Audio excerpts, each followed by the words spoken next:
Kateri avto je v letu 2022 name pustil najmočnejši vtis?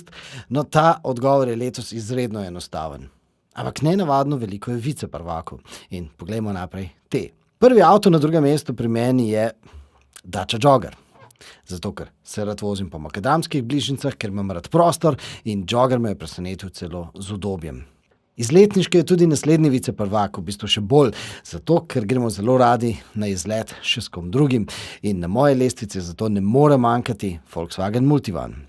In na spisku je še en prostornež, ta je primeren celo za teren in to je Ford Explorer. V resnici res nisem pričakoval, da bo tak orjak lahko tako agilen med ovinki, totalno me je šokiral, ko sem ga gnal potem po belokranjskih ovinkih. To pač nekako ne gre skupaj z logiko.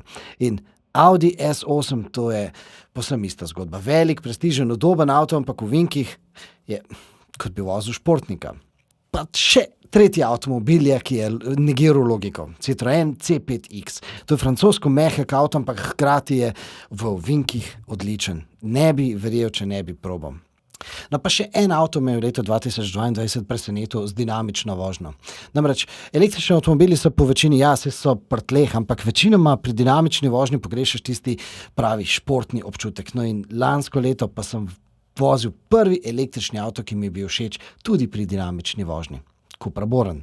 No, na drugem koncu pa je Mercedes EQS, zato ker obožujem vrhunsko tehniko, ker obožujem dobro delujoče asistenčne sisteme in v tem pogledu je Mercedes daleč spredaj.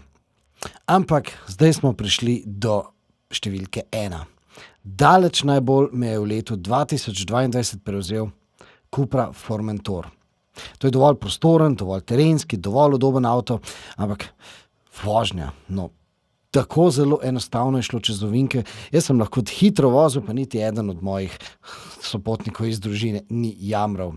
Zdaj, a more biti VZ5? No, po mojem mnenju niti ni treba, ampak je pa zelo lepo povzel eden od komentatorjev na MMC-ju in je rekel, toliko je govora o elektriki, ampak ko te poboža ta pravi, klasični bencinski motor, takrat razumeš. No, jutri je vikend, čas za hobije in zato jutri ne bom govoril o avtomobilih.